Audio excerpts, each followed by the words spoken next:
इस कहानी की शुरुआत में हम कुछ हाइना को भागते हुए देखते हैं। वो पहाड़ी इलाकों से भागते हुए शहर की तरफ जा रहे होते हैं और जब वो शहर के पास पहुंचते हैं तो देखते हैं कि पूरा शहर किसी जंगल की तरह हरा भरा होता है और बहुत सारे पशु पक्षी शहर की तरफ आ रहे होते हैं। ये शहर इतना खुशहाल और हरा भरा कैसे बना, ये हम आगे कहानी में जानेंगे।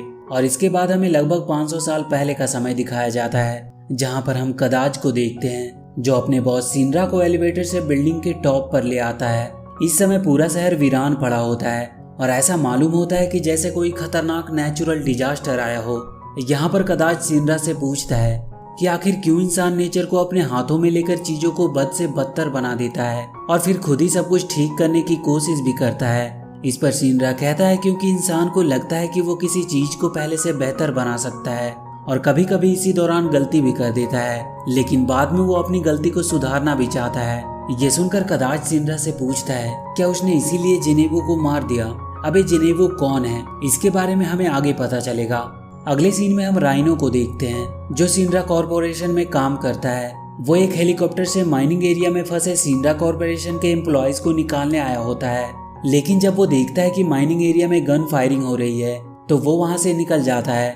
दरअसल सिंड्रा कॉर्पोरेशन एक एनर्जी प्रोड्यूसर कंपनी है जो पूरे शहर में एनर्जी सप्लाई का काम करती है और वो धरती के कोर में पाई जाने वाली एनर्जी, जिसको लाइफ एनर्जी भी कहा जाता है, उसे वो इलेक्ट्रिक एनर्जी में कन्वर्ट करके पूरे शहर में सप्लाई करते हैं, जिससे शहर पहले से और भी ज्यादा एडवांस बनने लगता है। लेकिन शहर के कुछ लोगों को सिंड्रा कॉर्पोरेशन का ये काम पसंद नहीं आता है, क्योंकि उनका कहना होता है कि अगर धरती की लाइफ एनर्जी को खत्म कर दिया गया तो मानव जीवन खतरे में पड़ जाएगी।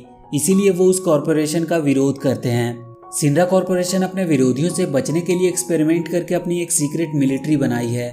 वो अपनी मिलिट्री को पावर देने के लिए जेनेवो की पावर का इस्तेमाल करती है। जेनेवो दरअसल एक एलियन होता है जो धरती को खत्म करना चाहती थी, लेकिन सिंड्रा कॉर्पोरेशन ने उसे किसी तरह कैद कर लिया। और मूवी के स्टार्टिंग में कदाच सिंड्रा से इसी जेनेवा के बारे में बात कर रहा होता है। उसी कॉर्पोरेशन द्वारा बनाया गया एक पावरफुल सोल्जर जिसका नाम सेफिनोथ था, उसे जब पता चला कि कॉर्पोरेशन ने उसे एक्सपेरिमेंट करके बनाया है तो उसे सिंड्रा कॉर्पोरेशन से नफरत हो गई और अब वो किसी भी तरह सिंड्रा कॉर्पोरेशन के साथ ही पूरी धरती को खत्म करना चाहता था। लेकिन उस कॉर्पोरेशन के बाकी सोल्जर ने सेफिनोथ को रोकने की कोशिश की और इन सब के बीच में बहुत दिनों तक युद्ध भी चला, जिसकी वजह से शहर को बहुत सी मुश्किलों का सामना करना पड़ा।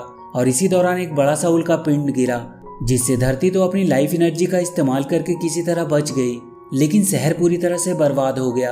और लाइफ एनर्जी के कम होने की वजह से शहर में जियो स्टिग्मा नाम का एक वायरस फैल गया, जिसकी वजह से लाखों लोग मारे जाने लगे और अभी तक इस बीमारी का कोई इलाज नहीं बना था। अब पूरे शहर में उदासी और बीमारी के अलावा कुछ भी नहीं बचा था। इसके बाद हम डेंसर को देखते हैं जो जियो स्टिग्मा वायरस से इन्फेक्टेड होता है। वो अपनी बहन माली के साथ तीफा के घर पे रहता है।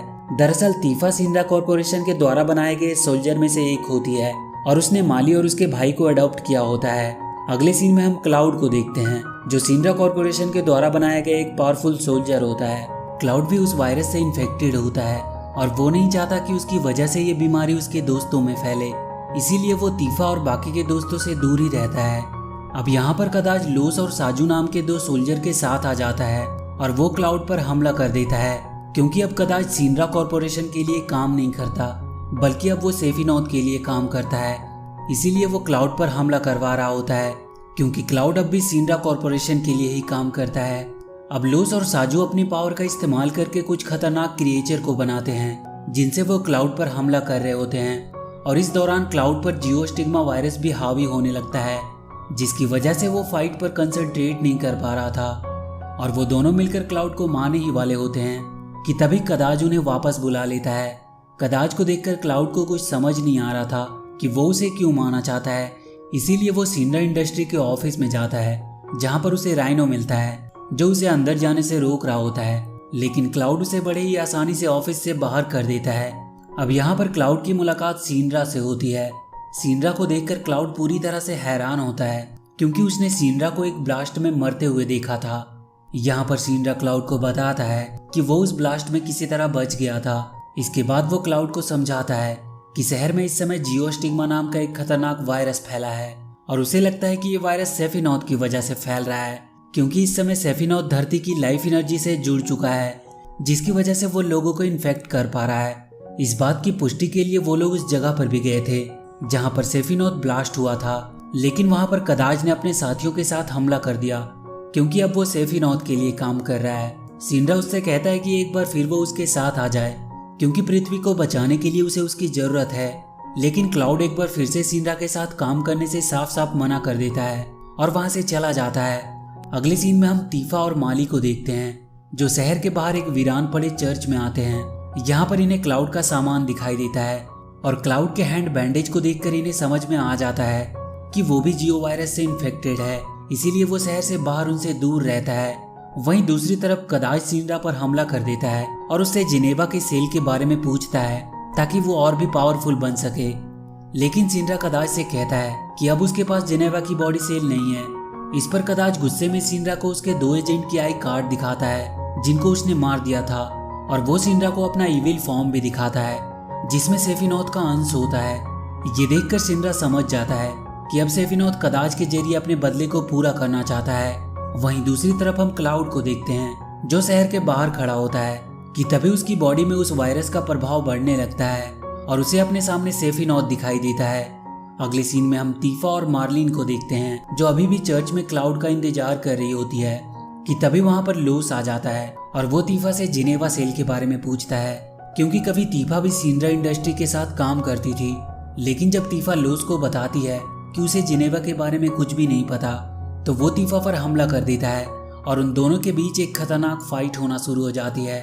लेकिन लोस तीफा के सामने टिक नहीं पा रहा था और वो हारने ही वाला होता है कि तभी वो सेफिनोथ की पावर का इस्तेमाल करके तीफा को घायल कर देता है। ये देखकर मार्लिन अपने मेटल बॉल से लोस पर हमला करती है लेकिन लोस पर उसका कोई असर नहीं होता है और वो मार्लिन को अपने साथ लेकर चला जाता है। इसके बाद हम कदाज को देखते हैं जो शहर के इन्फेक्टेड बच्चों को ये बोलकर अपने साथ ले जा रहा होता है कि वो उनकी बीमारी को ठीक कर सकता है। क्लाउड जब चर्च में पहुंचता है तो वो तीफा को वहां पर बेहोश देखता है। कुछ देर के बाद तीफा होश में आ जाती है जो क्लाउड को सारी बात बताती है और उससे मार्लिन को बचाने को कहती है। तभी क्लाउड का जियोस्टिग्मा बीमारी एक बार फिर से एक्टिवेट हो जाती है जिसकी वजह से क्लाउड भी बेहोश हो जाता है और जब वो होश में आता है तो खुद को तीफा के घर में पाता है जहाँ पर राइनो और रूप भी होते हैं और तीफा अभी तक बेहोश ही होती है। इसके बाद हम कदाज और लोस को देखते हैं जिन्होंने जिनेवा सेल बना लिया होता है। वहीं जब तीफा होश में आती है तो क्लाउड से पूछती है कि क्या तुम्हें पता चला कि लोस मार्लिन को कहाँ ले गया है। इस पर क्लाउड बोलता है कि उसने राइनो और रूफ को मार्लिन की खोज में लगा रखा है। तभी वहां पर राइनो आ जाता है जो क्लाउड को बताता है कि कदाज ने बच्चों को फॉरगेटन सिटी के अंदर रखा हुआ है। ये सुनकर क्लाउड राइनो के साथ उस सिटी की तरफ निकल पड़ता है। वहीं हम कदाज को देखते हैं जो सभी बच्चों को ठीक करने के बहाने उन्हें जियोस्टिग्मा वायरस से इन्फेक्ट कर रहा होता है जिसकी वजह से सभी बच्चे धीरे धीरे कदाज के कंट्रोल में आ रहे थे कि तभी वहां पर क्लाउड आ जाता है जो आते ही कदाज और उसके साथियों पर हमला कर देता है। लेकिन वो कदाज और उसके साथियों के सामने टिक नहीं पा रहा था और अब उसकी बीमारी भी उसके लिए परेशानी खड़ी कर रही होती है। लेकिन तभी वहां पर वेलिन आ जाता है जो कभी क्लाउड के साथ ही काम किया करता था। वो क्लाउड को कदाज और उसके लोगों से बचाकर वहां से बाहर निकालता है। इसके बाद वेलिन क्लाउड को बताता है कि उसे पहले से ही शक था कि कदाज अपने दोस्तों के साथ मिलकर सेफिनोथ को फिर से लाने की कोशिश करेगा और इसीलिए वो कब से उस पर नजर रख रहा था। तभी वहां पर मर्लिन आ जाती है जो किसी तरह कदाज के कैद से भाग आई होती है।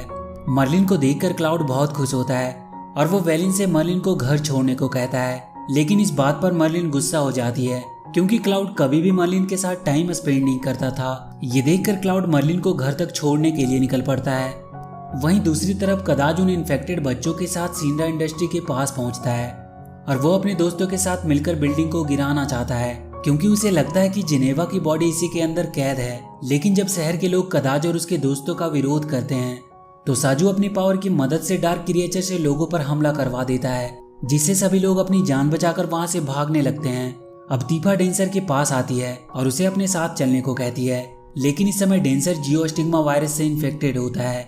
इसके बाद हम कदाज के साथियों को देखते हैं जो सिंड्रा इंडस्ट्री के बिल्डिंग को गिराने ही वाले होते हैं कि तभी वहां पर राइनो और रूप भी आ जाते हैं। वहीं दूसरी तरफ क्लाउड मर्लिन को घर छोड़ देता है और जब वो वापस आने लगता है तो मर्लिन उसे हौसला देती है और कहती है कि तुम जीत कर आओगे। इधर कदाज अपनी मैट्रिक की मदद से आसमान में एक पोर्टल खोलता है जिसमें से एक बड़ा सा क्रिएचर बाहर निकलता है जो उस बिल्डिंग को तोड़ने लगता है। उस बड़े से क्रिएचर को देखकर सभी लोग डर जाते हैं। रूफ और राइनो मिलकर बच्चों को बचाने में लग जाते हैं। लेकिन इसी दौरान साजू राइनो पर हमला कर देता है लेकिन वो दोनों किसी तरह मिलकर साजू को हरा देते हैं। वहीं दूसरी तरफ जब उस बड़े से क्रिएचर को वहाँ पर जेनेवा की बॉडी नहीं मिलती है तो वो गुस्से में आ जाता है और वो डेंसर को खाने ही वाला होता है कि तभी वहाँ पर सिंड्रा इंडस्ट्री के बाकी के सोल्जर आ जाते हैं जो डेंसर को उस क्रिएचर से बचाने की कोशिश कर रहे थे। वहीं तीफा उस क्रिएचर से लड़ते लड़ते नीचे गिर जाती है और अब उसके ऊपर बिल्डिंग का मलबा गिरने ही वाला होता है और दूसरी तरफ डेंसर को डार्क क्रिएचर मारने ही वाले होते हैं कि तभी वहाँ पर क्लाउड आ जाता है जो तीफा को मलबा गिरने से पहले ही वहाँ से हटा लेता है और साथ ही साथ वो डार्क क्रिएचर को मारकर डेंसर को बचा भी लेता है। इसके बाद उस बड़े से क्रिएचर और क्लाउड के बीच में फाइट होना शुरू हो जाती है। वहीं दूसरी तरफ हम कदाज को देखते हैं जिसको सिंड्रा बताता है कि जिनेवा सेल शुरू से ही उसके पास थी, लेकिन वो नहीं चाहता कि इसका कोई गलत इस्तेमाल करे, इसीलिए उसने इसे छुपा कर रख दिया। और इसके बाद सिंड्रा जिनेवा सेल से भरी बॉक्स को बिल्डिंग से नीचे फेंक देता है ताकि कदाज उसका कभी भी इस्तेमाल न कर सके। ये देखकर कदाज को बहुत गुस्सा आता है और वो सिंड्रा को भी उसी बिल्डिंग के नीचे फेंक देता है। इधर क्लाउड अभी भी उस क्रिएचर से लड़ रहा होता है और वो उस क्रिएचर को अपनी तलवार से 2 हिस्सों में काट देता है जिससे वो वहीं पर मारा जाता है। वहीं दूसरी तरफ कदाज और सिंड्रा बॉक्स के साथ बिल्डिंग से नीचे गिर रहे होते हैं, लेकिन सिंड्रा जेनेवा बॉक्स पर शूट कर देता है जिससे बॉक्स में रखे जेनेवा सेल नीचे गिरने लगते हैं। लेकिन कदाज किसी तरह से उस बॉक्स को हासिल कर लेता है और सिंड्रा भी बच जाता है क्योंकि उसके सोल्जर उसे बचा लेते हैं। अब कदाज जेनेवा बॉक्स को लेकर वहां से भागने लगता है और क्लाउड उसे रोकने के लिए उसका पीछा करने लगता है। अब इन दोनों के बीच में बाइक रेसिंग के दौरान ही फाइट हो रही होती है, लेकिन तभी वहां पर कदाज के साथ ही आ जाते हैं जो क्लाउड को रोकने की कोशिश करते हैं, लेकिन रूफ और राइनो उन्हें रोक लेते हैं। अब कदाज और क्लाउड लगातार आगे बढ़ रहे थे, लेकिन हाईवे के बीच में से टूटे होने की वजह से ये दोनों हाईवे के नीचे गिर जाते हैं। लेकिन कदाज किसी तरह से क्लाउड को चकमा देकर वहां से निकल जाता है और जब वो बॉक्स को देखता है तो उसमें जिनेवा सेल का आधा से ज्यादा भाग नीचे गिर चुका होता है।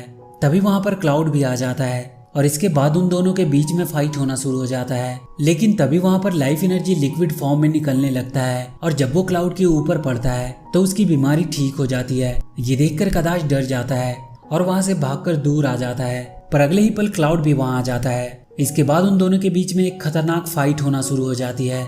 अब यहाँ पर क्लाउड के दोस्त भी आ जाते हैं, लेकिन वो क्लाउड की मदद नहीं करते क्योंकि ये फाइट क्लाउड को अकेले ही लड़नी होती है।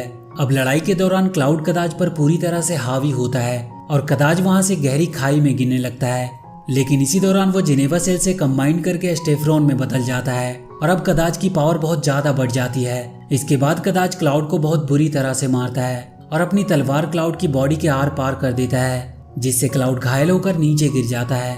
अब कदाज पूरी पृथ्वी को ही खत्म करना चाहता है जिसकी वजह से आसमान में काले बादल छाना शुरू हो जाते हैं।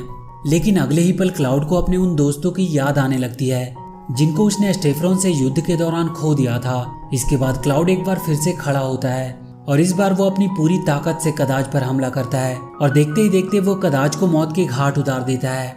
अब लाइफ एनर्जी आसमान से लिक्विड फॉर्म में नीचे गिरने लगती है जिससे कदाज की बॉडी गायब हो जाती है और लाइफ एनर्जी की वजह से लोगों की बॉडी में से वो वायरस खत्म होने लगती है जिसे देखकर सभी लोग बहुत खुश होते हैं। लेकिन अगले ही पल कदाज के दोनों साथी क्लाउड पर हमला कर देते हैं। ये देखकर क्लाउड अपनी तलवार से उन दोनों पर हमला करता है जिसकी वजह से एक तेज रोशनी निकलती है और जब क्लाउड की आंखें खुलती है तो वो देखता है कि वो लाइफ एनर्जी की वाटर से भरे एक पूल में खड़ा होता है और इस वाटर में जियोस्टिग्मा से पीड़ित बच्चों की बीमारी खत्म हो जा रही थी। ये देखकर क्लाउड डेंसर के ऊपर लाइफ एनर्जी को डालकर उसकी बीमारी को ठीक कर देता है। ये देखकर सभी लोग बहुत खुश होते हैं और एक बार फिर से शहर में खुशियां लौट आती है और इसी के साथ ये मूवी यहीं पर खत्म हो जाती है।